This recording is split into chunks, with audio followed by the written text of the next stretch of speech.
Hello everyone, my name is Deepans Pandey and I am an English faculty of study of Panna. Today we are going to discuss about a very important practice set of tenses. In this video we are providing a very important questions of tenses. So let's start. हमारा first question है, Kalidas was the Shakespeare of India. Kalidas was the Shakespeare of India. इस question में आपको ये पता करके बताना है कि किस पार्ट में गलती है, ठीक है, किस पार्ट में एरर है. एरर स्पॉटिंग बोलते हैं इन क्वेश्चंस को. एसएससी वगैरह और एसएससी सीएचएसएल और एसएससी सीजीएल बैंक वगैरह के एग्ज़ाम में बहुत पूछे जाते हैं ये क्वेश्चंस, जहाँ पे एरर को स्पॉट करना पड़ता है. एरर स्पॉटिंग कहलाता है ये, ठीक है. तो यहाँ पर जो ये 4 पार्ट्स बनाए गए हैं, A B and C and D, ठीक है, सी एंड डी. आपको ये बताना है कि इन पार्ट्स में से किस पार्ट में एरर है, ठीक है, या किस पार्ट में गलती है. तो अब देख लेते हैं. Kalidas was the Shakespeare of India, यहाँ पर ये क्वेश्चन दिया गया है. आपको पता है कि कभी भी ऐसा बोला नहीं जाता कि कालिदास को इंडिया का शेक्सपियर कहा जाता था. कहा जाता है, आज भी कहा जाता है. तो इस चीज़ को आपको क्या करना पड़ेगा, इस तरीके से कुछ ऐसा बोलना पड़ेगा. कैसे बोलना पड़ेगा? Kalidas was the Shakespeare of India की जगह आपको बोलना है कालिदास वॉच को हटाकर क्या लगाना पड़ेगा, आपको इज लगाना पड़ेगा. Kalidas is the Shakespeare of India. Kalidas को इंडिया का शेक्सपियर कहा जाता है. तो इसमें किस पार्ट में गलती हो गई? इसमें ए पार्ट में गलती हो गई. तो हमारा आंसर क्या है? ए है. इस तरीके से आपको क्वेश्चन को क्या करना है, सॉल्व करना है, ठीक है. नेक्स्ट क्वेश्चन है हमारा, she is weeping for 2 hours. She is weeping for 2 hours. इस क्वेश्चन में आपको बताना है कि किस पार्ट में गलती है या किस पार्ट में एरर है. आपको पता होना चाहिए कि जब भी ड्यूरेशन ऑफ टाइम आता है, ड्यूरेशन ऑफ टाइम आता है या हम कह सकते हैं पीरियड ऑफ टाइम, ठीक है, तो वहाँ पर हमें सिंस और फॉर का यूज करना पड़ता है. सिंस का यूज जो होता है, सिंस का जो यूज होता है वो किसके लिए होता है? सिंस का यूज होता है पॉइंट ऑफ टाइम के लिए, पॉइंट ऑफ टाइम के लिए, ठीक है. और जो फॉर का यूज होता है, फॉर का यूज होता है पीरियड ऑफ टाइम के लिए, पीरियड ऑफ टाइम के लिए. या हम इनको एक और नाम दे सकते हैं. पॉइंट ऑफ टाइम को नाम दिया जा सकता है, पॉइंट ऑफ टाइम को नाम दिया जा सकता है नेम ऑफ टाइम. और ड्यूरेशन ऑफ टाइम इसको नाम दिया जा सकता है जहाँ पर ये बोला गया है पीरियड ऑफ टाइम, ठीक है. एक पीरियड की एक ड्यूरेशन होती है. क्लास वगैरह में जब हम पढ़ते थे स्कूल में, तो वहाँ पर 1 घंटे का पीरियड लगता था, 40 मिनट का पीरियड लगता था. तो वो एक ड्यूरेशन में लगता था ना, उसकी एक ड्यूरेशन रहती थी. 1 घंटा क्या है? ड्यूरेशन है. 40 मिनट क्या है? ड्यूरेशन है. तो हम इसको एक और नाम दे सकते हैं, ड्यूरेशन ऑफ टाइम. तो ये जो सिंस और फॉर का दोनों का यूज होता है, आपने बेसिकली पढ़ा होगा किन टेंसेस में होता है? परफेक्ट कॉन्टिन्यूअस में होता है. परफेक्ट कॉन्टिन्यूअस में यानी कि present perfect continuous, past perfect continuous and future perfect continuous. Present perfect continuous में हेल्पिंग वर्ब लगती है हैज़ बीन और हैव बीन, ठीक है. पास्ट परफेक्ट कॉन्टिन्यूअस में हेल्पिंग वर्ब लगती है had been. And future perfect continuous में हेल्पिंग वर्ब लगती है will have been and shall have been. आपको थोड़ा सा ये भी याद रखना है कि सिंस की जगह पर फ्रॉम का यूज होता है फ्यूचर परफेक्ट कॉन्टिन्यूअस में. सिंस की जगह पर जैसे सिंस और फॉर का यूज बताया गया है किसमें? प्रेजेंट परफेक्ट कॉन्टिन्यूअस में, पास्ट परफेक्ट कॉन्टिन्यूअस में, वैसे सिंस की जगह पर फ्रॉम का यूज होता है फ्यूचर परफेक्ट कॉन्टिन्यूअस में. तो ये सब बातें तो मैंने आपको नॉलेज के लिए बताई आपके. अब क्वेश्चन पर चलते हैं. क्वेश्चन क्या है? सी इज वीपिंग फॉर 2 hours. अब यहाँ पर कौन सा टेंस यूज हुआ है? सी is, present continuous tense use हुआ है. लेकिन होना कौन सा टेंस यूज चाहिए? होना चाहिए प्रेजेंट परफेक्ट कॉन्टिन्यूअस टेंस, ठीक है. वह 1 घंटे से, वह 2 घंटे से रो रही है, वह 2 घंटे से रो रही है. तो यहाँ पर टाइम आए ना, तो टाइम जब भी आए, तो टाइम आया, टाइम को बताने के लिए क्या लगाना पड़ेगा? सिंस और फॉर लगाना पड़ेगा. अब मैंने आपको बताया कि पॉइंट ऑफ टाइम या नेम ऑफ टाइम के आगे किसका यूज होता है? सिंस का यूज होता है. और पीरियड ऑफ टाइम के आगे किसका यूज होता है? फॉर का यूज होता है. और ये सिंस और फॉर या जो टाइम है, जब ये बताया जाए कि कोई काम पास्ट में कब से स्टार्ट हुआ, तो किन टेंसेस का यूज करना पड़ता है? परफेक्ट कॉन्टिन्यूअस का यूज करना पड़ता है. तो अभी लगेगा प्रेजेंट परफेक्ट कॉन्टिन्यूअस, लेकिन लगा कौन सा है? Present continuous. तो ए में एरर हो जाएगा. बहुत ईजी है. ए को आपको सेलेक्ट करना है और आगे बढ़ जाना है, ठीक है. नेक्स्ट क्वेश्चन हमारा है, Ram has been weeping for his marriage. जब भी मैरिज या चाइल्डहुड वगैरह की बात आ जाती है ना, तो सिंस यूज करते हैं हम, फॉर का यूज नहीं करते हैं. इतना आपको याद रखना है. ये क्या है? पॉइंट ऑफ टाइम में काउंट किया जाता है, ठीक है, ये पीरियड ऑफ टाइम में नहीं काउंट किया जाता, इसको नेम ऑफ टाइम मान लेते हैं या पॉइंट ऑफ टाइम मान लेते हैं। देखिए क्या है, एक ड्यूरेशन को ही तो नाम दिया गया, एक ड्यूरेशन को ही तो नाम दिया गया। देखिए ये शादी होती है कम से कम 10 से 12 घंटों में होती है, उस पूरी ड्यूरेशन को एक नाम दिया गया तो नेम ऑफ टाइम हो गया। तो नेम ऑफ टाइम के आगे क्या लगाते हैं, नेम ऑफ टाइम के आगे लगाते हैं हम सिंस। तो यहाँ पर यूज होना चाहिए था सिंस का, लेकिन हुआ नहीं है। यहाँ पर किसका यूज हुआ, यहाँ पर यूज हुआ फॉर का। तो किस में एरर है, डी में एरर है। तो डी पोर्शन में क्या हो जाएगा, एरर हो जाएगा। डी हमारा क्या हो जाएगा, आंसर हो जाएगा। अब नेक्स्ट क्वेश्चन है हमारा, it is the first time when I met him. अब ये जो it is the first time ये आपको दिख रहा है, कभी भी it is the first time आ जाए, it is the second time आ जाए, it is the third time आ जाए, तो आपको याद रखना है कि ऐसी कंडीशंस में आपको कौन सा टेंस यूज करना है, आपको यूज करना है प्रेजेंट परफेक्ट टेंस का। प्रेजेंट परफेक्ट टेंस क्या करता है, प्रेजेंट परफेक्ट टेंस में हेल्पिंग वर्ब जो लगती है वो लगती है हैज, हैव प्लस वर्ब का थर्ड फॉर्म। कौन सा फॉर्म लगता है, थर्ड फॉर्म लगता है, और हेल्पिंग वर्ब लगती है हैज है। ये क्या बताता है, ये अनफिनिश्ड एक्शन को बताता है। ठीक है, जो प्रेजेंट में भी पूर्ण नहीं हो पाए, वर्तमान में भी क्या नहीं हो पाए, कंप्लीट नहीं हो पाए, उनको कहा जाता है अनफिनिश्ड एक्शन। ठीक है, ऐसा कह सकते हैं जो कि प्रेजेंट में भी क्या है, फिनिश नहीं हो पा रहे। जैसे कि मान लीजिए आप एक थिएटर में बैठे हैं, वहां पर क्या देख रहे हैं, मूवी देख रहे हैं अपने फ्रेंड के साथ, और मूवी देखते देखते आपने बोला कि यह पहली बार है कि मैंने ये मूवी देखी है, या मान लो आपने एक बार मूवी देख ली है, आप सेकंड टाइम क्या है मूवी देखने के लिए आए, तो आपने उससे बोला यह दूसरी बार है कि मैंने ये मूवी देखी है। उस समय आप ये नहीं बोलते ये दूसरी बार था कि मैंने यह मूवी देखी थी, आप क्या बोलोगे, यह दूसरी बार है कि मैंने यह मूवी देखी है। ठीक है, यानी कि आप तीसरी बार भी देख सकते हो, चौथी बार भी देख सकते हो, ये काम अभी फिनिश नहीं हो पा रहा। मान लो आप एक किताब पढ़ रहे हो, एक बुक पढ़ रहे हो, बुक पढ़ रहे हो, आपने उस बुक के 4 पेज पढ़ लिए। आपका एक फ्रेंड आया, उसने बोला कितने पेज पढ़ लिए, तो आपने बोला मैंने इस किताब के अभी 4 पेज पढ़े हैं। इसका ये मतलब है कि अभी पूरी की पूरी बुक बची है पढ़ने के लिए, अभी सिर्फ आपने उसके 4 पेज पढ़े हैं। ऐसी कंडीशंस में वो काम क्या है, अभी अनफिनिश्ड है। जो बुक पढ़ने वाला काम है वो अभी फिनिश नहीं हो पाया पूरे तरीके से, तो अनफिनिश्ड एक्शन हो गया। तो अनफिनिश्ड एक्शंस को किस टेंस से बताया जाता है, इस टेंस से बताया जाता है प्रेजेंट परफेक्ट टेंस से, जहां पर हैज, हैव हेल्पिंग वर्ब लगती है और वर्ब का थर्ड फॉर्म लगता है। तो ऐसी कंडीशन में जब भी it is the first time आ जाए, it is the second time आ जाए, तो कौन सा टेंस यूज होने लगता है, प्रेजेंट परफेक्ट टेंस यूज होने लगता है। लेकिन यहां पर कौन सा टेंस यूज हुआ है, when I met him. When I met him it means I के बाद सीधा क्या आ गया, आई के बाद सीधा आ गया वर्ब का सेकंड फॉर्म। इट मींस यहां पर क्या यूज हुआ है, पास्ट इंडेफिनिट टेंस यूज हुआ है, लेकिन होना कौन सा टेंस चाहिए था, प्रेजेंट परफेक्ट टेंस यूज होना चाहिए था। तो ऐसी कंडीशन में यहां पर क्या है, एरर है डी में, डी में एरर है। डी पोर्शन में क्या हो जाएगी, गलती हो जाएगी, तो डी हमारा क्या हो जाएगा, आंसर हो जाएगा। इस तरीके से आप चीजों को समझ सकते हो। ठीक है, नेक्स्ट क्वेश्चन है हमारा, the police had come after the thief had gone away. यहां पर आप एक चीज समझना, मैं यहाँ पे आप एक चीज समझाना चाहता हूं आपको।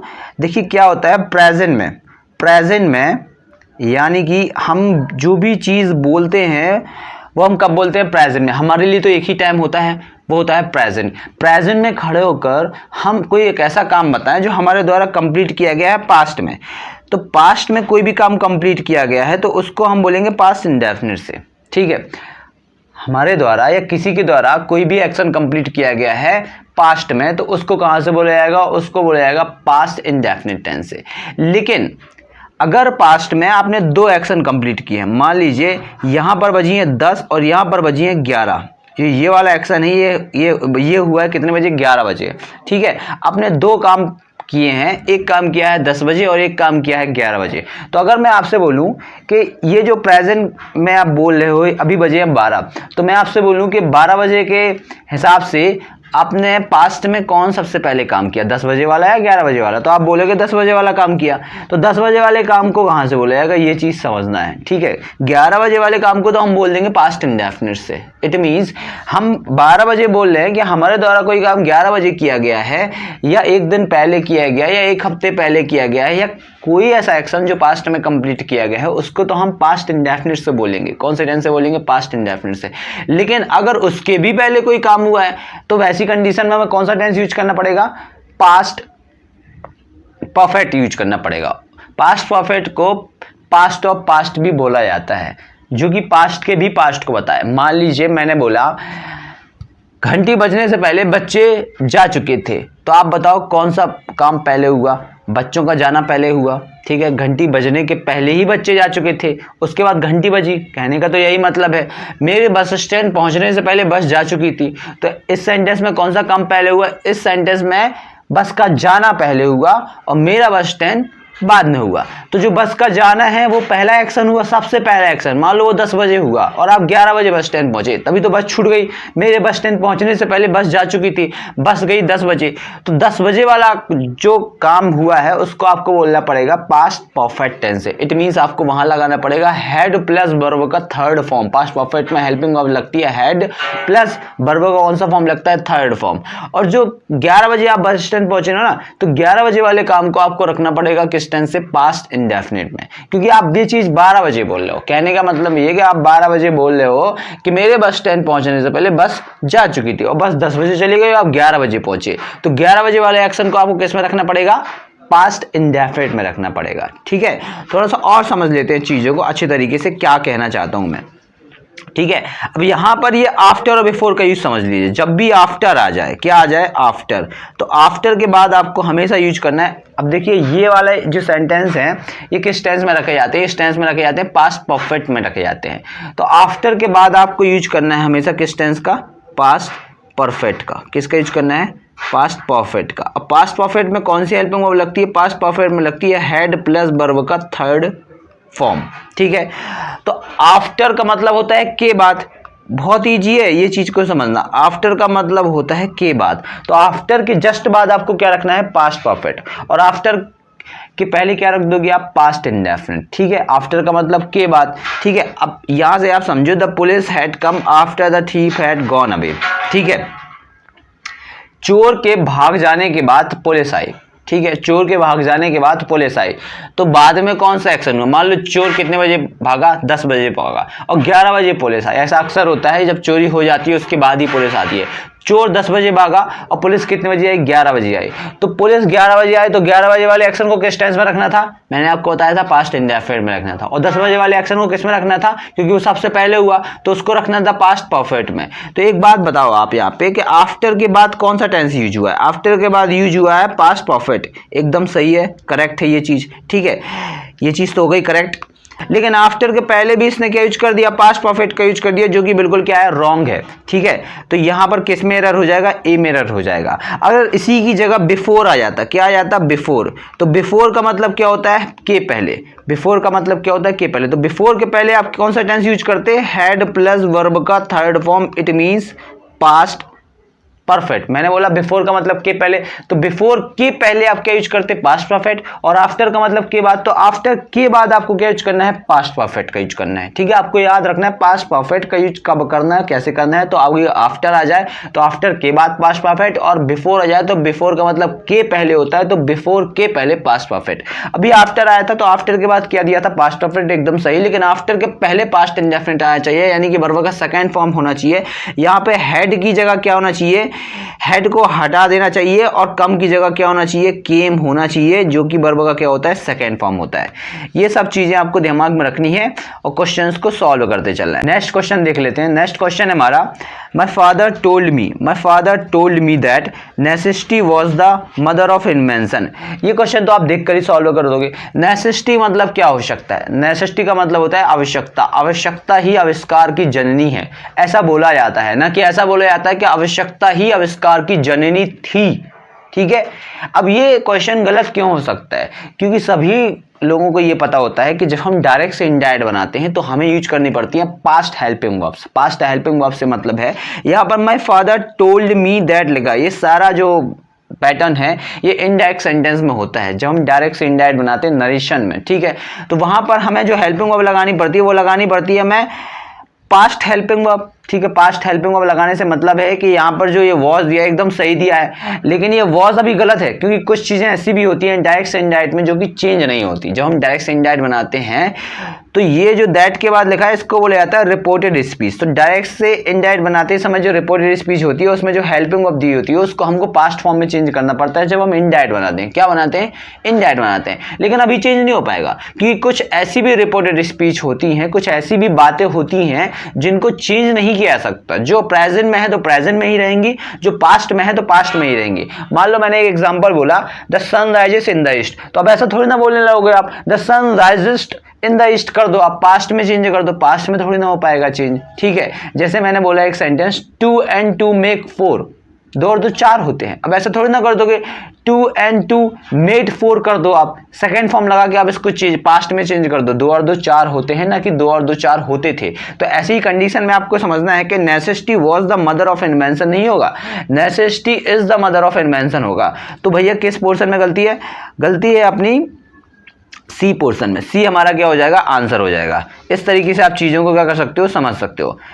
नेक्स्ट क्वेश्चन है हमारा I have reading in this school, I have been reading in this school since the last week. आपको याद रखना है हमेशा, मैंने आपको बताया था कि जो सिंस का यूज होता है वो होता है, सिंस का जो यूज होता है वो होता है पॉइंट ऑफ टाइम या नेम ऑफ टाइम के आगे। तो सिंस का यूज लास्ट वीक के आगे भी होता है, ठीक है, सिंस लास्ट वीक भी हो जाता है। लेकिन आप यहाँ पर एक चीज़ और थोड़ा सा याद रख लो कि जब भी सिंस के आगे, ठीक है, जब भी सिंस के बाद, जब भी सिंस के बाद दा लगा हो तो ऐसी कंडीशन में ये चीज़ क्या हो जाती है? गलत हो जाती है। आपको याद रखना है जब भी दा आ जाए और लास्ट वीक लिखा हो, क्या लिखा हो? जो ये लास्ट वीक दिख रहा ना, जब भी दा आ जाए और लास्ट वीक लिखा हो तो इसके आगे आपको लगाना है फॉर। ठीक है, ये वाली चीज़ क्या हो जाती है? सही हो जाती है। ठीक है, इसको हम क्या मानते हैं? सही मानते हैं। ठीक है, तो I have been reading in this school since the last week, तो ये जो सिंस यहाँ पे ये रॉन्ग है, यहाँ पे क्या होना चाहिए? फॉर होना चाहिए था। यहाँ पे क्या होना चाहिए था? फॉर होना चाहिए था। तो इस पोर्शन में क्या हो जाएगी? इस पोर्शन में हो जाएगी गलती। ठीक है, इस पोर्शन में क्या हो जाएगा? एरर। तो सी में एरर है। ठीक है, नेक्स्ट क्वेश्चन है as soon as I will reach Bhopal I will inform you. आपको ये याद रखना है जब भी दो काम बताए गए हों और दोनों काम कब के हैं? फ्यूचर के हैं। ठीक है, ऐसा लग रहा है बोलने में कि ये दोनों एक्शन कब के हैं? फ्यूचर के हैं। कब करना है इनको? फ्यूचर में करना है। ठीक है, आने वाले समय में करना है। तो आपको याद रखना है जब भी दो सेंटेंस लिखे और दोनों के दोनों फ्यूचर के हों तो आपको यहाँ पर ये देखना है कि एज सून एज लिखा है ना, ये एज सून एज, कभी कभी एज लॉन्ग एज मिलेगा, कभी इफ मिलेगा, कभी अनलेस, कभी अनटिल मिलेगा। तो ऐसी कंडीशन में इनको बोला जाता है टाइम डिनोटिंग या कंडीशन डिनोटिंग वर्ड्स। ठीक है, तो इनके साथ आपको यूज करना है हमेशा present perfect, present indefinite tense का। तो इनके साथ हमेशा आपको यूज करना है प्रेजेंट इंडेफिनिट टेंस का, और जो बाद में एक्शन दिया गया है उसको आप बोलोगे किसमें? फ्यूचर इंडेफिनिट में। तो यहाँ as soon as I will reach Bhopal नहीं हो पाएगा, क्या होना चाहिए? आई रीच भोपाल होना चाहिए। As soon as I reach Bhopal I will inform you. जैसे ही मैं भोपाल पहुंचता हूं मैं तुम्हें क्या करूंगा? इन्फॉर्म करूंगा। कहने का क्या मतलब है? जैसे ही मैं भोपाल पहुंचता हूं मैं तुम्हें क्या करूंगा? इन्फॉर्म करूंगा। ठीक है, ऐसे भी बोल देते हैं कई लोग, जैसे ही मैं भोपाल पहुंचूंगा मैं तुम्हें इन्फॉर्म करूंगा। तो मैं वही बता रहा हूं कि बोलने में तो आपको लग रहा है कि दोनों एक्शन कब के हैं? फ्यूचर के। लेकिन आपको क्या करना है? जब भी कंडीशन क्या है? कंडीशन ये है कि जैसे ही मैं पहुंचता हूं, ठीक है, कंडीशन ये जैसे ही मैं पहुंचता हूं मैं क्या करूंगा? तो मैं इन्फॉर्म करूंगा। ठीक है, कहां पहुंचता हूं? भोपाल पहुंचता हूं। तो आपको इस यहां पर क्या करनी है? बी में क्या हो जाएगी? गलती हो जाएगी, बी में एरर हो जाएगा। ठीक है, हमें यहां पर रखना चाहिए था कौन सा tense? Present indefinite tense. Next question है हमारा he is feeling that he will get good marks. बहुत ईजी है क्वेश्चन। जब भी स्टेटिव वर्ब आ जाए, स्टेटिव वर्ब से क्या मतलब होता है? स्टेटिव वर्ब से मतलब होता है एक ऐसा एक्शन जो कि एक्शन ना होकर इंफॉर्मेशन देने लगे, जानकारी देने लगे। ठीक है, ऐसा प्रतीत होने लगे कि जानकारी मिल रही है, तो उनको बोला जाता है स्टेट वर्ब। क्या बोला जाता है? State verb. ठीक है, कह सकते हैं कि जो हमारा एक्शन है वो दो टाइप में बटा हुआ है, एक तो फिजिकल, ठीक है, एक तो फिजिकल एक्शन और एक बटा हुआ है स्टेट। ठीक है, अब स्टेट से क्या मतलब होता है? स्टेट से मतलब होता है इंफॉर्मेशन। क्या होता है? इंफॉर्मेशन। ठीक है, और फिजिकल से क्या मतलब होता है? फिजिकली मूवमेंट हो जिसमें, जैसे कि खाना पीना नहाना। अब फिजिकली मूवमेंट होगी, मान लो मैं समझा रहा हूं तो बोलना पड़ रहा है ना मुझको, तो ये स्पीक क्या हो गया? स्पीक हमारा स्टेट वर्ब नहीं है, स्पीक हमारा है फिजिकल, यानी कि हम बोल सकते हैं एक्शन। ठीक है, लेकिन स्टेट वर्ब जो होती है उनमें क्या होता है? स्टेट वर्ब में आईएनजी नहीं लग पाती, क्योंकि वो एक्शन क्या नहीं हो पाते? कंटिन्यू नहीं हो पाते। तो यहां पर आप देख पा रहे हो ही इज फीलिंग, ऐसा कभी नहीं बोलते, ही फील्स बोलते हैं। क्या बोलते हैं? उसे ऐसा महसूस होता है। ठीक है, उसे ऐसा महसूस होता है कि वह he will good marks, he will get good marks, वह क्या करेगा, अच्छे मार्क्स पाएगा या अच्छे मार्क्स उसे मिलेंगे। ठीक है, तो यहाँ पे हमको क्या करना पड़ेगा, फीलिंग की जगह फील्स करना पड़ेगा। इट मीन्स हमें प्रेजेंट इंडेफिनिट का यूज करना पड़ता है। जो स्टेटिव वर्ब है अगर वो प्रेजेंट कॉन्टिन्यूस में यूज हो रहे हैं तो वहाँ पर रॉन्ग हो जाता है सेंटेंस। हमको किस में यूज करना पड़ता है, उनको प्रेजेंट इंडेफिनिट में यूज करना पड़ता है। तो होना चाहिए था यहाँ पे he feels that he will get good marks. तो यहाँ पर किस में एरर है, ए में एरर है, यहाँ पर इच फीलिंग नहीं आएगा, फील्स होना चाहिए। नेक्स्ट क्वेश्चन हमारा, It is time you are starting this work, said my friend to me. आपको याद रखना है इस क्वेश्चन को सॉल्व करते समय या इस टाइप के क्वेश्चन को सॉल्व करते ना, जब भी इट इज टाइम आ जाए या इट इज अबाउट टाइम आ जाए, इट इज टाइम आ जाए, इट इज अबाउट टाइम आ जाए या इट इज राइट टाइम आ जाए, तो इनके बाद हमेशा कौन सा टेंस यूज होता है, इनके बाद हमेशा यूज होता है पास्ट इंडेफिनिट। पास्ट इंडेफिनिट से क्या मतलब है, वर्ब का सेकेंड फॉर्म लगता है पास्ट इंडेफिनिट में। ठीक है, सिंपल सेंटेंस के साथ नेगेटिव सेंटेंस से डिड प्लस वर्ब का फर्स्ट फॉर्म लगने लगता है। ठीक है, did plus not plus verb का फर्स्ट फॉर्म यूजुअल लगता है, सेकंड फॉर्म लगता है सिंपल सेंटेंस के साथ। ठीक है, तो it is time, it is right time या इट इज अबाउट टाइम कभी भी आ जाए तो उसके बाद यूज होता है कौन सा टेंस, पास्ट इंडेफिनिट टेंस। ये जो पास्ट इंडेफिनिट टेंस है ये किसका अर्थ देता है, ये अर्थ देता है शुड का।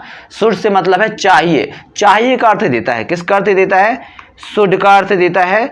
इट मीन्स चाहिए का अर्थ देता है, लेकिन हमें लगाना कौन सा टेंस है, पास्ट इंडेफिनिट टेंस। अभी दिया कौन सा टेंस है, present continuous tense, you are starting दिया है, क्या दिया है, यू आर स्टार्टिंग। तो यहाँ पे क्या हो जाएगा, रॉन्ग हो जाएगा, यहाँ पे होना चाहिए था past indefinite. It means it is high time you started होना चाहिए था, क्या होना चाहिए था, it is high time you started this work said my friends to me.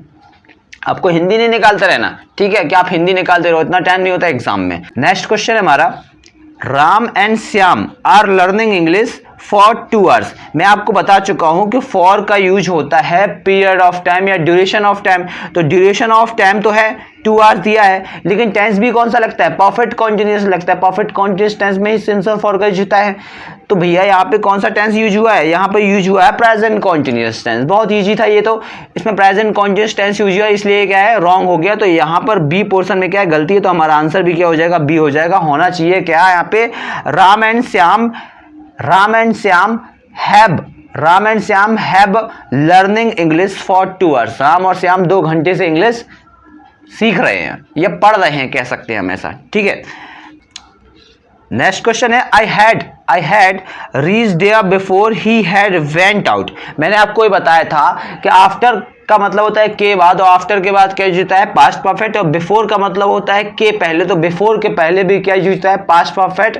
Before के पहले क्या यूज होता है, पास्ट परफेक्ट। तो पास्ट परफेक्ट तो यूज हुआ है, हैड लगा है, लेकिन बिफोर के बाद क्या यूज होगा, बिफोर के बाद यूज होगा पास्ट इंडेफिनिट, जो कि है नहीं। यहाँ पे कौन सा टेंस यूज हुआ है, पास्ट परफेक्ट यूज है, जो कि रॉन्ग है एकदम। तो यहाँ पे पास्ट परफेक्ट की जगह क्या होना चाहिए, ही वेंट आउट। सही है, ही हैड वेंट आउट क्या हो जाएगा, गलत हो जाएगा। तो भैया यहाँ पर क्या, किस में गलती है, हैड में गलती, तो इस पोर्शन में गलती है, तो डी में क्या हो जाएगा, एरर हो जाएगा।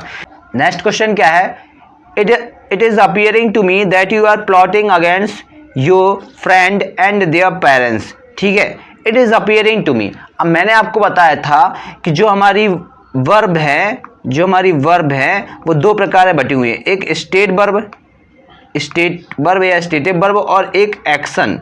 एक्शन से क्या मतलब होता है, जिसमें क्या हो, फिजिकली मूवमेंट हो। अब स्टेट वर्ब में तो फिजिकली मूवमेंट होगी नहीं, इन्फॉर्मेशन का पता चलेगा। मैंने आपको बताया था अभी प्रीवियस क्वेश्चन में, जो इसके पहले सॉल्व किया है, उसमें एक स्टेट वर्ब आई थी फीलिंग, वहां पर फीलिंग नहीं होना था, फील्स होना था। वैसे ही आप समझो कि इट इज अपियरिंग नहीं होता है, अपियरिंग हो सकता है अगर उसका अर्थ प्रकट होने की जगह टू बी पब्लिश निकलने लगे या टू बी कम आउट निकलने लगे। लेकिन अभी क्या निकल रहा है, प्रतीत होना निकल रहा है। क्या निकल रहा है, प्रतीत होना। इट इज अपियरिंग नहीं हो पाएगा, तो इट अपियर्स होना चाहिए। तो यहां पे क्या दिया, इट इज अपियरिंग। अब प्रतीत होना क्या है, एक इंफॉर्मेशन ही तो है जो खुद को मिल रही है, वो उसको ऐसा प्रतीत हो रहा है, उसे एक ऐसी जानकारी टाइप की लगी है, कहीं से सुनने में आया उसको, ठीक है, कि तुम क्या कर रहे हो, तुम मेरे दोस्तों के खिलाफ और उनके पेरेंट्स के खिलाफ साजिश रच रहे हो। ठीक है, तो इट अपीयर्स होगा, क्या होगा, इट अपीयर्स। तो किस में गलती है, ए में गलती है, तो ए पोर्शन क्या हो जाएगा हमारा,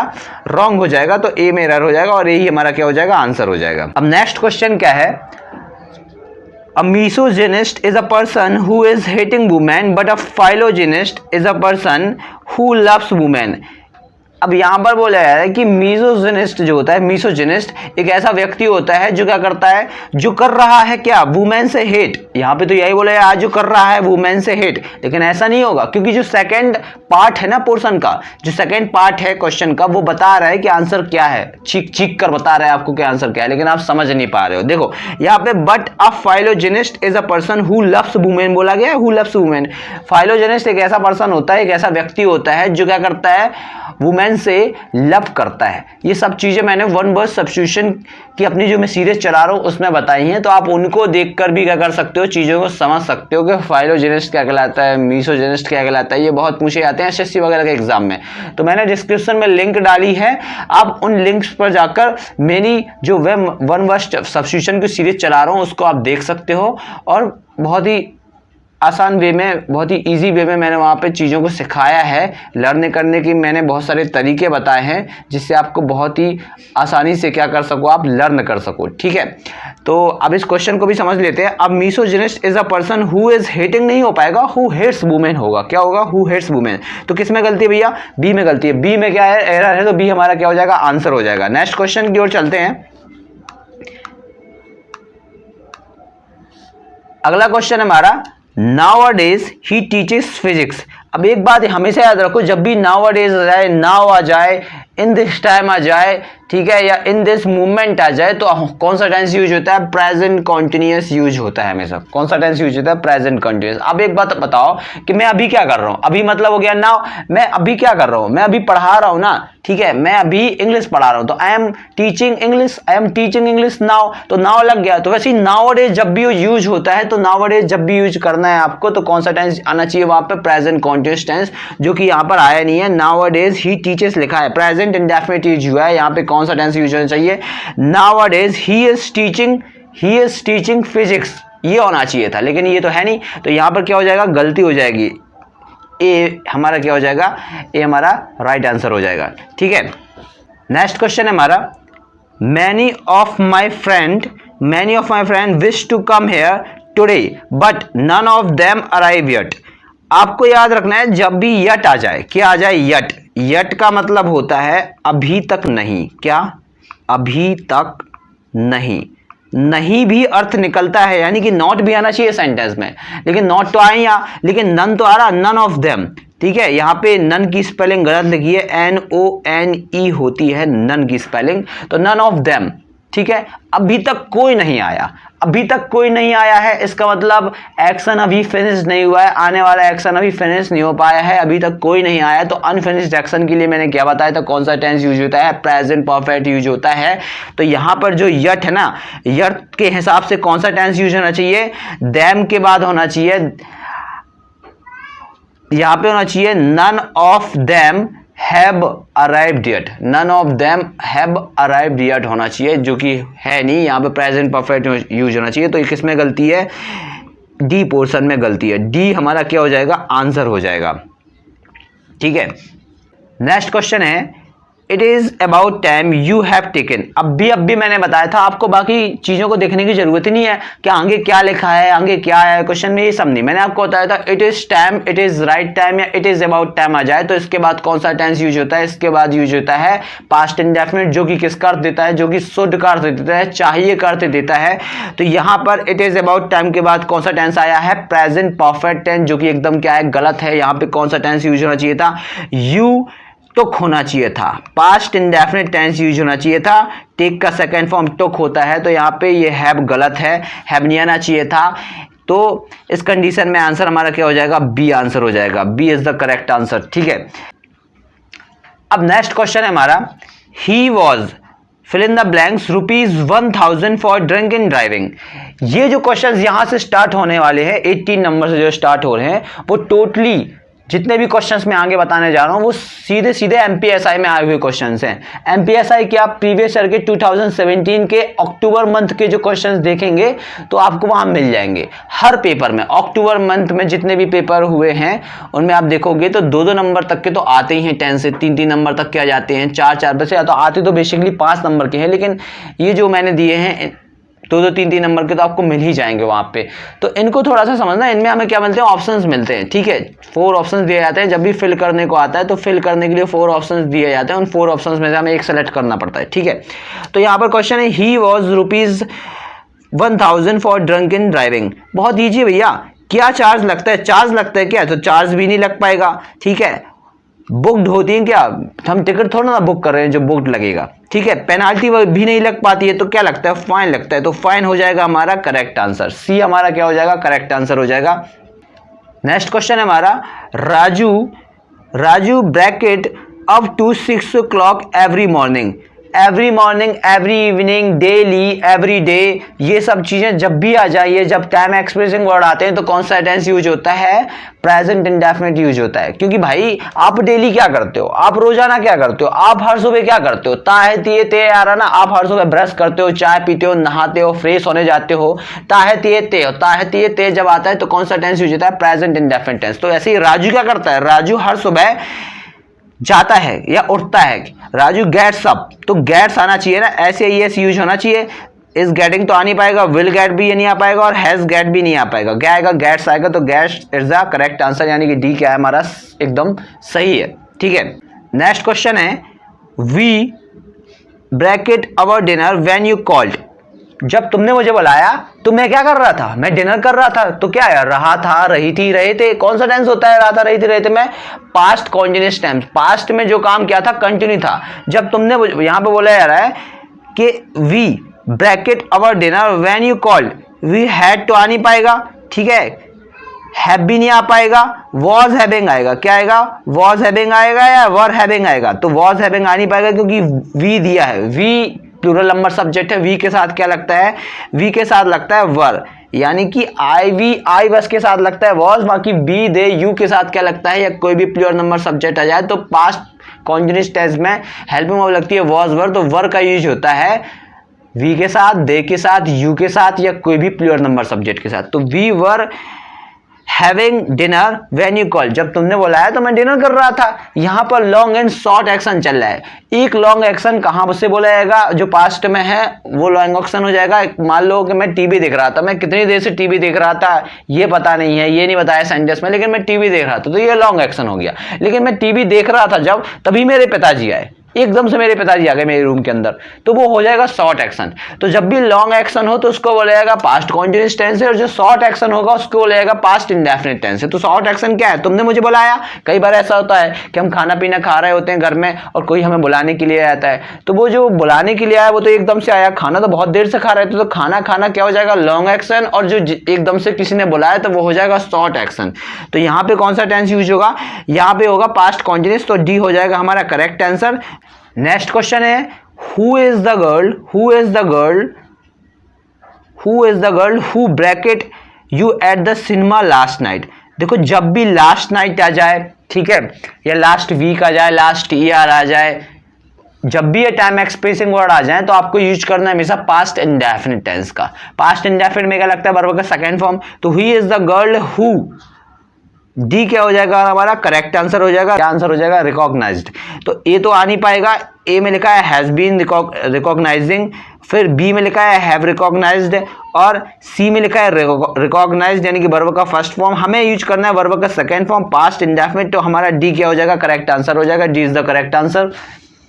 नेक्स्ट क्वेश्चन क्या है हमारा, I come from Kerala where bracket from, where bracket from, bracket आया है तो अब यहां पर विल यू कम तो हो नहीं पाएगा कि आई कम फ्रॉम केरला मैं केरला से हूं, जैसे बोलते ना I belong to Panna, I belong to Panna, I live in Panna या आई लिव इन दिल्ली। वैसे आई कम फ्रॉम केरला, कौन सा टेंस यूज हुआ है? केरला, आई कम फ्रॉम केरला, कौन सा टेंस यूज हुआ है? Present indefinite. तो आंसर होगा I come from Kerala, where do you come? Answer क्या है? डी आंसर है। हमें बाकी ऑप्शंस देखने की जरूरत ही नहीं है, डी आंसर। ये सारे क्या हो जाएंगे? हमारे रॉन्ग हो जाएंगे, सिर्फ यही सा रहेगा डू यू कम। ठीक है, I come from Kerala, where do you from? मैं केरला से हूं, तुम कहां से हो?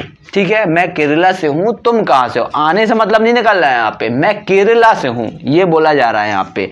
ठीक है, तो डी हो जाएगा हमारा क्या? Correct answer. नेक्स्ट क्वेश्चन क्या है? My brother bracket to Kampala next year. जब भी next year, next month, next week, अगला साल, अगला हफ्ता, अगला महीना, ये सब आ जाए, टुमारो आ जाए, तो कौन सा टेंस यूज होता है? Future indefinite tense. Helping verb क्या लगती है? Will and shall plus verb का कौन सा फॉर्म लगता है? फर्स्ट फॉर्म लगता है। तो यहां पर आपको सीधा सीधा my brother will go, my brother will go, had gone आ नहीं पाएगा, हैज गॉन आ नहीं पाएगा, वेंट आ नहीं पाएगा, ये तीनों टेंस नहीं आ पाएंगे। कौन सा टेंस आएगा? फ्यूचर इंडेफिनिट, तो विल गो आ जाएगा, विल गो हो जाएगा हमारा आंसर, तो ए हो जाएगा हमारा करेक्ट आंसर। नेक्स्ट क्वेश्चन है, he usually listen to the radio. ज्यादातर वो क्या सुनता है? रेडियो सुनता है। बट एट प्रेजेंट, यानी कि वर्तमान में क्या कर रहा है? वो क्या कर रहा है? मान लो ज्यादातर मैं हिंदी पढ़ाता हूं, बट वर्तमान में क्या पढ़ा रहा हूं? इंग्लिश पढ़ा रहा हूं। ठीक है, या मान लो मैं ज्यादातर इंग्लिश पढ़ाता हूं, मान लो मैं आज आपको हिंदी की वीडियो पढ़ाने लगता, ठीक है, हिंदी पढ़ाने लगता, तो मैं ऐसा बोलता ज्यादातर मैं इंग्लिश पढ़ाता हूं, बट आज आपको क्या पढ़ा रहा हूं? हिंदी पढ़ा रहा हूं। वैसे ही समझो कि ज्यादातर वह, he usually listen to the radio, ज्यादातर वह रेडियो सुनता है। बट एट प्रेजेंट ही क्या आएगा भैया? इज वॉचिंग आएगा। क्या आएगा? D is the correct answer, is watching. वह टीवी देख रहा है, रहा है, रही है, is am are plus verb का आईएनजी फॉर्म। तो ये ए हमारा क्या हो जाएगा? रॉन्ग हो जाएगा, बी भी हमारा रॉन्ग हो जाएगा, एंड सी भी हमारा रॉन्ग हो जाएगा। आंसर हो जाएगा हमारा correct, is watching, is watching, ये हो जाएगा हमारा क्या? Correct answer. नेक्स्ट क्वेश्चन है हमारा, अवर इंग्लिश टीचर, हमारे इंग्लिश की teacher, bracket all the books last Friday. अभी मैंने आपको बताया था last Monday, last Sunday, last week, last year, last month. जब भी लास्ट लगा हो तो कौन सा टेंस यूज होता है? पास्ट इंडेफिनिट यूज होता है। तो बहुत ईजी है भैया, आपको करेक्टेड यूज करना है। क्या यूज करना है? करेक्टेड, वर्ब का सेकेंड फॉर्म। तो हमारा आंसर क्या हो जाएगा? सी आंसर हो जाएगा, बाकी ऑप्शन देखने की ही जरूरत नहीं है। ठीक है, नेक्स्ट क्वेश्चन हमारा, does your brother bracket English, does your brother bracket English. अब डू डज का यूज कब होता है? प्रेजेंट इंडेफिनिट टेंस में होता है। और डू डज आगे आ जाता है तो इसका मतलब जब भी हेल्पिंग वर्ब आगे आती है, डू और डज हेल्पिंग वर्ब है, जब भी हेल्पिंग वर्ब आगे आ जाती है किसी भी टेंस में हो, जब भी हेल्पिंग वर्ब आगे आ जाए और सब्जेक्ट बाद में चला जाए, तो वो सेंटेंस क्या कहलाता है? इंटेरोगेटिव सेंटेंस कहलाता है। ठीक है, इंटेरोगेटिव सेंटेंस से मतलब है क्वेश्चन मार्क भी लगा होता है। इंटेरोगेटिव से मतलब होता है प्रश्नवाचक, प्रश्न पूछा जाने लगता है, वहां क्वेश्चन होने लगता है। तो डज योर ब्रदर, तो आपको पता होना चाहिए जब प्रेजेंट इंडेफिनिट में हेल्पिंग वर्ब डू डज लगने लगती है ना, तो ऐसे ही इसका यूज होना बंद हो जाता है और वर्ब का कौन सा फॉर्म लगने लगता है? फर्स्ट फॉर्म लगने लगता है। ठीक है, तो यहां पर आंसर क्या होगा हमारा? डी आंसर होगा, D is the correct answer. Next question है हमारा, this book bracket to her. अब यहां पर ऑप्शन दिया है has belonged, belongs, is belonging, belong. अब आपको ये सोचना है कि आप मान लो बोल रहे हो कि यह किताब मेरी है, तो क्या बोलोगे आप? दिस बुक बिलोंग्स हो सकता है या बिलोंग हो सकता है, ये आपको बताना है। ठीक है, बिलोंग क्या लिखा है? वर्ब का फर्स्ट फॉर्म प्लस SAIS। ठीक है, और बिलोंग क्या है? ओनली वर्ब का क्या है? फर्स्ट फॉर्म है। इस बिलोंगिंग तो आएगा नहीं, तो ये भी क्या हो जाएगा? रॉन्ग हो जाएगा। अब बिलोंग्स और बिलोंग में ऐसे आपको देखना है, तो आपको ये देखना है कि यहां पर क्या बोला गया है? This book belongs to her, ऐसे ही इसका यूज होगा, क्योंकि हर यानी कि ही का क्या बनता है? ही का बनता है हिम, और सी का बनता है हर। और ही और सी क्या होते हैं? Singular number subject. तो सिंगुलर नंबर सब्जेक्ट जब यूज होता है तो ऐसे इसका यूज होता है। और दिस बुक क्या है? दिस बुक सिंगुलर नंबर ही तो है। दिस बुक यानी कि यह किताब, यह किताब से क्या मतलब है? एक किताब। एक किताब सिंगुलर है तो सिंगुलर सब्जेक्ट के साथ ऐसे इसका यूज होता है प्रेजेंट इंडेफिनिट टेंस में वर्ब के फर्स्ट फॉर्म के साथ। तो आपको क्या लगाना पड़ेगा? वर्ब का फर्स्ट फॉर्म प्लस SAIS। तो अपना आंसर क्या हो जाएगा? बिलोंग्स हो जाएगा। क्या हो जाएगा? बिलोंग्स, यानी कि B is the correct answer. Next question क्या है? The butcher cut his hand while he bracket meat. सीधा सीधा समझ में आ रहा है कि बुचर का क्या कट गया, हाथ कट गया। जो कसाई होता है ना उसका क्या कट गया, हाथ कट गया। जब वो क्या कर रहा था, जब वो काट रहा था, क्या चॉप मतलब क्या होता है, काटना, जब वो मीट काट रहा था, यानी कि ये क्या है, मीट काटना जो सेंटेंस में बताया गया उसको बोला गया है लॉन्ग एक्शन। ठीक है, जो कि बहुत देर से चल रहा होगा, बहुत देर से वो काट रहा था मीट, लेकिन काटते काटते एकदम से एक छोटी सी घटना हो गई उसके साथ। कौन सी घटना हो गई, यानी कि शॉर्ट एक्शन हो गया, एक शॉर्ट एक्शन हो गया। जब भी लॉन्ग एक्शन कोई चल रहा और बीच में मान लो ये है लॉन्ग एक्शन, ठीक है, इतना लंबा चल रहा लॉन्ग एक्शन को आप बोलोगे किस टेंस से, पास्ट कॉन्टिन्यूअस से, यानी कि हेल्पिंग वर्ब लगेगी वॉज वर, और वर्ब का कौन सा फॉर्म लगता है, आईएनजी। पास्ट में ये एक्शन क्या है हमारा, लॉन्ग टाइम से चल रहा था, लेकिन एक छोटा सा एक्शन हुआ, ठीक है, उसको बोलेंगे हम कौन सा एक्शन, उसको बोलेंगे हम शॉर्ट एक्शन। कौन सा एक्शन, शॉर्ट एक्शन। उसको बोला जाता है पास्ट इंडेफिनिट टेंस से, जो एक्शन छोटा सा हो जाता है, क्योंकि वो एक्शन तो हुआ और कंप्लीट भी हो गया, वो एक्शन हुआ और कंप्लीट भी होगा। पास्ट में कंप्लीट हुए एक्शन को कहां से बोला जाता है, पास्ट इंडेफिनिट से बोला जाता है। तो कहने का मतलब है the butcher cut his hand while, क्या आएगा भैया, चॉप्स आएगा, या हैड बीन चॉपिंग आएगा, या वॉच चॉपिंग आएगा, या हैड चॉप्ड आएगा।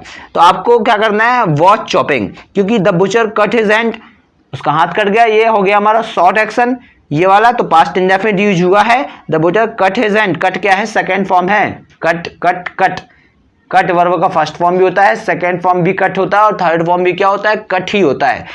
लेकिन जो लॉन्ग एक्शन है हमारा वो क्या है, ही वॉज चॉपिंग मीट, वो मीट काट रहा था, तभी तो उसका बीच में हाथ कटा। तो वॉच चॉपिंग क्या हो जाएगा, हमारा करेक्ट आंसर हो जाएगा, ना ही हैड चॉप्ड आएगा, और ना ही हैड बीन चॉप्ड आएगा, और ना ही चॉप्स आएगा। वॉच चॉपिंग क्या हो जाएगा, करेक्ट आंसर हो जाएगा हमारा। नेक्स्ट क्वेश्चन क्या है हमारा, I bracket all my work, ठीक है, so I am free until Monday. हम ऐसा कई बार बोलते हैं ना कि मेरा सारा काम हो गया है तो मैं अगले महीने तक फ्री हूं, मैं एक हफ्ते फ्री हूं, मैं 2 दिन फ्री हूं, वैसे ही समझो मेरा सारा काम कंप्लीट हो गया है, यानी कि अभी अभी कंप्लीट हुआ है। तो आप कौन सा टेंस लगाओगे, वॉज डूइंग तो लगाओगे नहीं, ठीक है, एम डूइंग में लगाओगे, प्रेजेंट कॉन्टिन्यूअस में लग पाएगा, ना ही पास्ट कॉन्टिन्यूअस लग पाएगा। हैड डन में लगाओगे, क्योंकि हैड का यूज यानी कि पास्ट परफेक्ट का यूज अभी होता है जब पास्ट इंडेफिनिट आया हो और उसके पहले यानी कि पास्ट ऑफ पास्ट आया हो, एक एक्शन पहले हुआ हो और एक एक्शन उसके भी पहले हुआ हो, 2 काम हुए हो पास्ट में, उन दोनों कामों को बता रहे हो आप, जिसमें से एक काम पहले हुआ हो और एक काम बाद में हुआ। ऐसी कंडीशन के लिए कौन सा टेंस यूज होता है, पास्ट परफेक्ट। बहुत ईजी है, तो भैया ये भी नहीं हो पाएगा, वॉज डूइंग भी नहीं हो पाएगा, एम डूइंग भी नहीं हो पाएगा, ठीक है, और हैड डन भी नहीं हो पाएगा। तो हमारा करेक्ट आंसर क्या है, करेक्ट आंसर हमारा बी, हैव डन होगा। क्या होगा, हैव डन। मैंने अपना सारा काम खत्म कर लिया है, अब मैं क्या हूं, अब मैं मंडे तक क्या हूं, फ्री हूं। कहने का मतलब यहां पर ये बोला जा रहा है। नेक्स्ट क्वेश्चन है हमारा, ही ब्रैकेट हेयर इन 1955।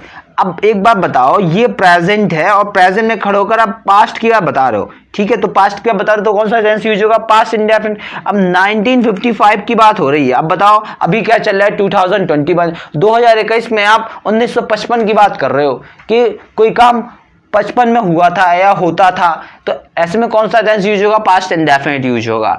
तो पास्ट इंडेफिनिट यूज होगा यानी कि वर्ब का सेकेंड फॉर्म यूज होगा। तो आप यहाँ पर हैड बीन वर्किंग लगा नहीं सकते हो, ठीक है, क्योंकि यहाँ पे पास्ट परफेक्ट कॉन्टिन्यूअस तो यूज हो नहीं पाएगा, क्योंकि सिंस और फॉर नहीं आया ना, सिंस और फॉर्म नहीं आया, इन आया है। इन 1955 को काम करता था, ना कि कर रहा था। 1955 से काम नहीं कर रहा था, 1955 को काम करता था, 1955 में काम करता था। तो हैड बीन वर्किंग आ नहीं पाएगा, इज वर्किंग आ नहीं पाएगा कि आप ये बोलो 1955 से बोल ही नहीं पाओगे ना, रहा है थोड़ी ना आ जाएगा।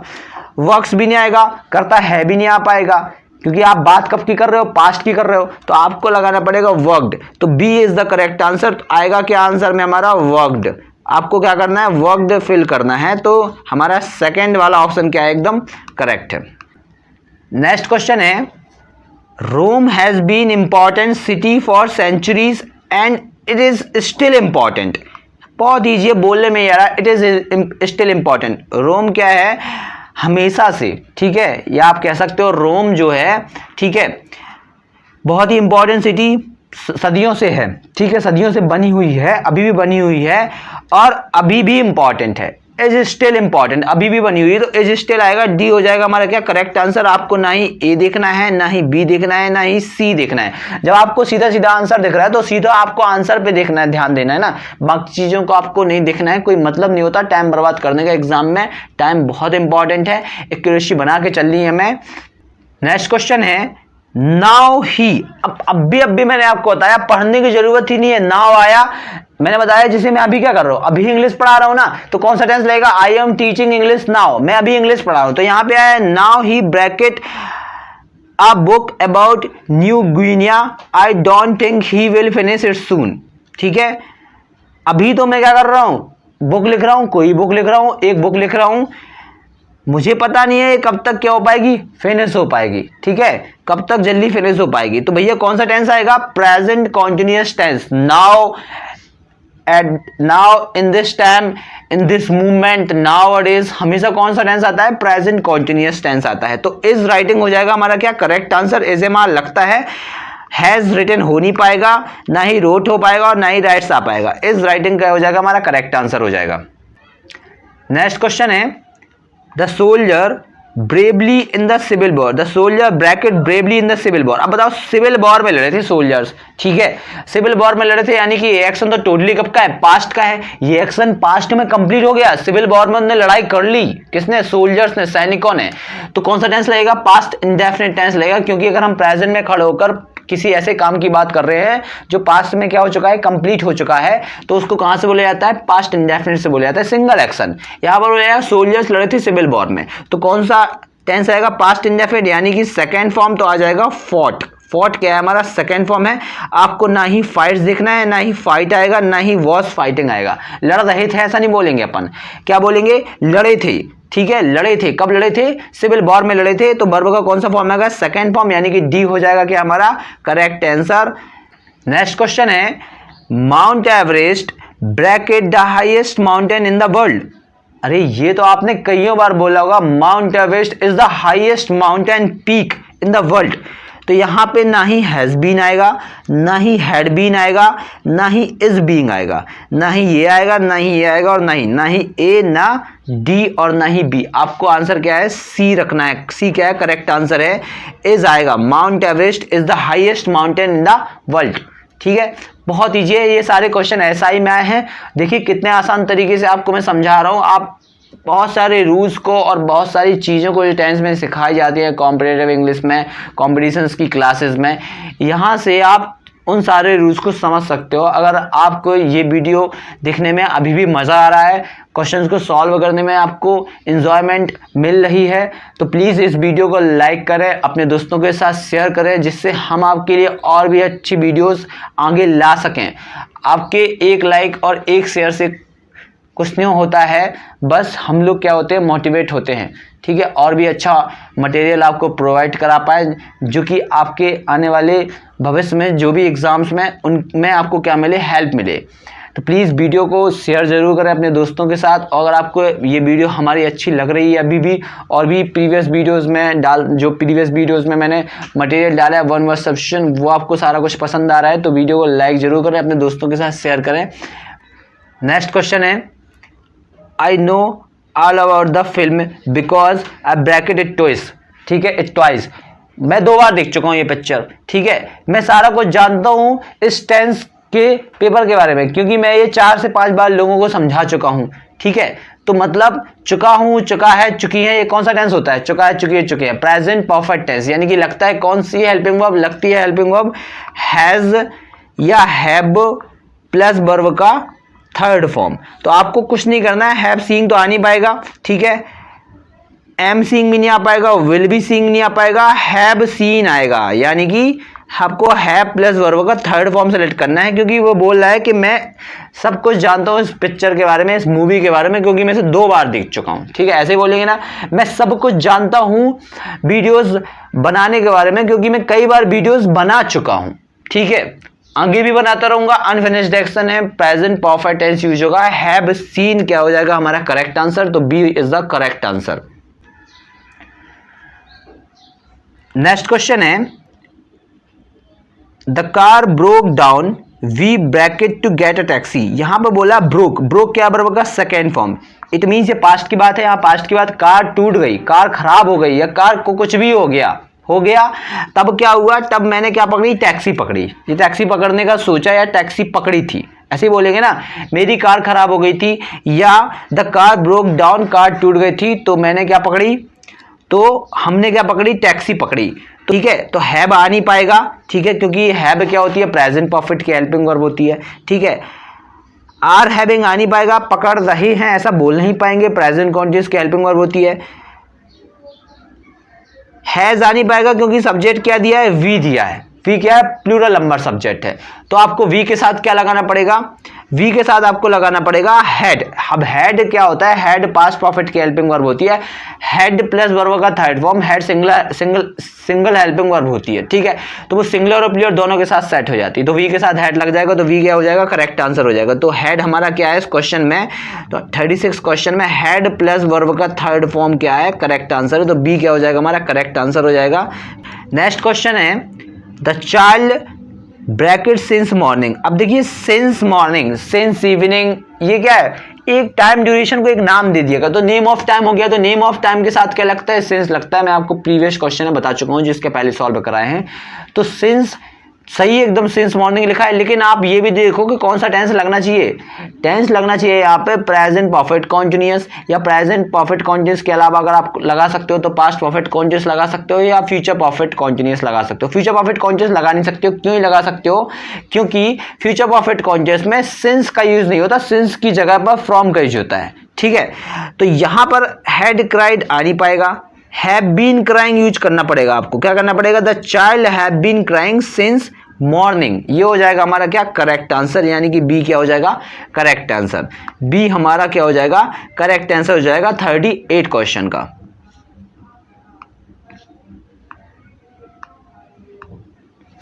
नेक्स्ट क्वेश्चन क्या है, this year we are visiting relatives, इस साल हम कहां घूम रहे हैं, विजिट कर रहे हैं अपने रिलेटिव्स के यहाँ, ठीक है, अपने रिश्तेदारों के यहाँ।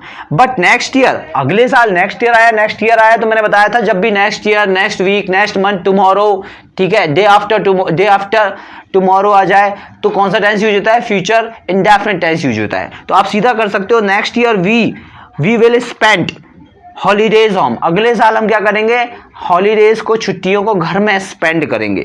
तो आंसर क्या हो जाएगा हमारा, विल स्पेंड, यानी कि सी क्या हो जाएगा हमारा करेक्ट आंसर, ना ही ए आंसर है, ना ही बी, ना ही डी, सी क्या है हमारा करेक्ट ऑप्शन है, सी is the correct answer. Next question है I always bracket for a walk every day, मैं हमेशा और हर रोज, एवरीडे। अब हर रोज आप क्या करते हो, ताहतीयते, आप जो भी करते हो सब में क्या आएगा, ताहतीयते, प्रेजेंट इंडेफिनिट टेंस में आपको बता चुका हूं, every day, every morning, daily, ठीक है, एवरी वीक, ये सब आ जाता है तो प्रेजेंट इंडेफिनिट टेंस लगने लगता है, ये सब टाइम एक्सप्रेसिंग वर्ड आ जाते हैं। तो भैया क्या आएगा, आई क्या है, प्लूरल नंबर सब्जेक्ट, तो आई के साथ क्या यूज होगा, आई के साथ गोज यूज नहीं हो पाएगा, क्योंकि आई प्लूरल नंबर सब्जेक्ट, और प्लूरल नंबर सब्जेक्ट के साथ कभी भी प्रेजेंट इंडेफिनिट में, सिंपल सेंटेंस में एस या ईएस का यूज नहीं होता है। प्लूरल नंबर सब्जेक्ट के साथ बिना एस एस वाली वर्ब का फर्स्ट फॉर्म लगने लगता है, ठीक है, यानी कि सीधा सब्जेक्ट के बाद क्या लगता है, वर्ब का फर्स्ट फॉर्म, अगर आई वी दे यू या कोई भी प्लूरल नंबर सब्जेक्ट होता है प्रेजेंट इंडेफिनिट टेंस में, तो आपको क्या यूज करना है, गो का यूज करना है, वर्ब का सीधा क्या आ जाएगा, first form, I always go for a walk every day, went आ नहीं पाएगा, एम गोइंग आ नहीं पाएगा, क्या आएगा, डी हो जाएगा हमारा क्या करेक्ट आंसर। तो ये थे हमारे 40 क्वेश्चंस जो आपको बहुत हेल्प करेंगे टेंसेस को समझने में और टेंसेस के एरर्स और fill in the blanks solve करने में। आई होप कि आपको आज की इस वीडियो में बहुत मज़ा आया होगा, बहुत इन्जॉयमेंट फील हुआ होगा, बहुत इन्जॉय किया होगा आपने क्वेश्चंस को मेरे साथ में और चीज़ों को। अगर आपको ये वीडियो हमारी पसंद आई है तो प्लीज़ वीडियो को लाइक करें, वीडियो में कमेंट करके बताएं कि आपको ये वीडियो हमारी कैसी लगी, और आप और भी चाहते हैं चैप्टर्स जैसे कि वॉइस नरेशन, मॉडल्स, आर्टिकल्स, इनके पेपर्स को सॉल्व करना हमारे साथ हमारे यूट्यूब चैनल में, ठीक है, तो प्लीज़ कमेंट करके ज़रूर बताएं हमें। तो मैं अगली वीडियो में आपको जो आप चैप्टर बोलोगे उस चैप्टर के मैं आपको क्वेश्चन पेपर, जो प्रीवियस क्वेश्चन पेपर हैं हमारे एसएससी वगैरह के और एसआई वगैरह के, जिनमें वो क्वेश्चन दिए जाते हैं, जो भी क्वेश्चन आते हैं उनको मैं इस पेपर कि सेट जैसा एक बनाकर आपको प्रोवाइड करूँगा, आपको सॉल्व कराऊँगा। और अगर आप अभी तक आपने हमारी टेंस की वीडियो नहीं देखी है, टेंस की मास्टर वीडियो नहीं देखी है, तो उसको ज़रूर देखिए। मैंने नीचे डिस्क्रिप्शन में उसकी लिंक डाल दी है। वो पूरे 1 घंटे की वीडियो, आप उसको देखोगे, वहाँ से आपका बेसिक कंप्लीट होगा। जो मैंने आज आपको पढ़ाया वो एकदम पूरा क्लियर तरीके से क्या आ जाएगा, समझ में आ जाएगा। जो भी चीज़ें मैंने बताई हैं आपको, उस वीडियो को आपको ज़रूर देखना है एक बार। और आप अगर हमारे टेलीग्राम, इंस्टाग्राम और फेसबुक पेज से जुड़ना चाहते हैं तो आपको बस कुछ नहीं करना है। टेलीग्राम में जाके आपको स्टडी हब पन्ना सर्च करना है, इंस्टाग्राम में जाके स्टडी हब पन्ना सर्च करना है, और फेसबुक में जाके आपको स्टडी हब पन्ना सर्च करना है। पेज को आप लाइक कर लें, टेलीग्राम पेज को आप क्या कर लें, सब्सक्राइब कर लें, ठीक है। वहाँ पे हमारा चैनल बना हुआ है, टेलीग्राम चैनल स्टडी हब पन्ना। वहाँ पर आपको इस वीडियो की PDF मिल जाएगी, ये पेपर पूरा आपको मिल जाएगा। तो फिर मिलते हैं नेक्स्ट वीडियो में, तब तक के लिए बाय बाय, टेक केयर।